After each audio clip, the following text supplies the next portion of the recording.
This is bad on every level except the accidental comedy and the unintentional laughs provoked by exchanges like, "You created it all to be immortal, why? To live forever." You couldn't make it up. Well, clearly someone could, because I made a film out of it. Hey guys, welcome to my channel. So House of the Dead, directed by Uwe Boll, is, well, just dreadful, I'm afraid to say. It will linger in your memory long after you've picked yourself up from the floor, and all for the wrong reasons, like an indelible scar that you'll carry around with you for endless days, wondering why you watched it and where the film went so wrong. With a plotless game adaptation that sees irritating teens trying to kill badly designed zombie hordes, this is bad on every level except the accidental comedy and the unintentional laughs provoked by exchanges like, "You created it all to be immortal, why? To live forever." You couldn't make it up. Well, clearly someone could, because I made a film out of it. To properly convey the jaw-dropping shock state previously thought to exist only under highly controlled laboratory conditions, viewers have expressed frustration with the film's incoherent plot, its subpar acting and lackluster special effects. Look, I get it, it's got mixed reviews. One user reviewer on Reddit described it as a terrible movie, but fun in spite of that, suggesting that while the film is bad, it can be amusing in its own right. Many viewers consider House of the Dead to be so bad that it becomes entertaining in its own right. Critics have described the film as so bad that it's good, with its clumsy dialogue, bad acting and over-the-top action scenes becoming sources of unintentional comedy.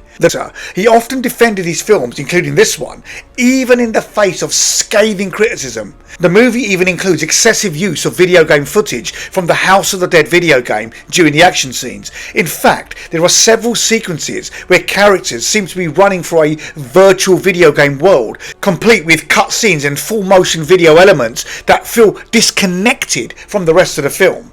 The film had a small budget of around £12 million, you can see why. Despite the low budget, it still made a modest profit, grossing just over £13 million worldwide. However, it is considered a major disappointment in terms of both its critical reception and potential as a franchise. The film's marketing promised high-octane zombie action, but the final product didn't quite live up to the hype. Many people who expected a thrilling horror movie based on the video game were left disappointed by the film's jarring pacing, weak performances and disjointed narrative.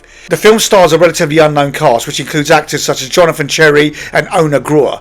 Now, whilst the film's performances have been widely panned, it's said that many actors were directed to play their roles in an exaggerated, almost caricatured manner. The film features a large number of zombie extras who were recruited to appear on the cheap. Some of these extras were just local actors and friends of the crew who were thrown into the film without much preparation, adding to the film's overall low budget feel. Even Uwe Boll makes a brief cameo in the film as a character who gets killed by the zombies.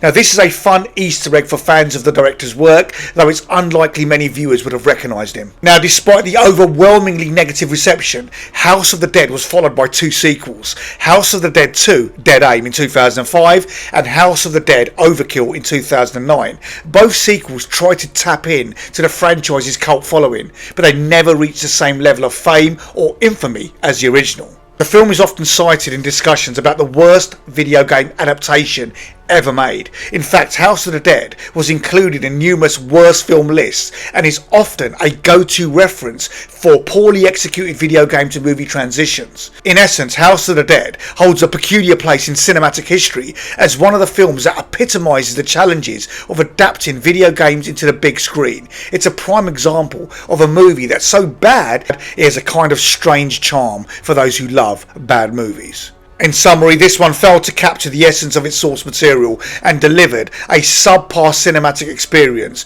Its critical and audience reception reflects its status as a low point in video game to film adaptations. And that's all I have to say about it. Watch it if you want to see a really bad movie. Guys, hope you enjoyed watching that. I'm off to get a cup of tea. I'll see you back in a bit. Cheers.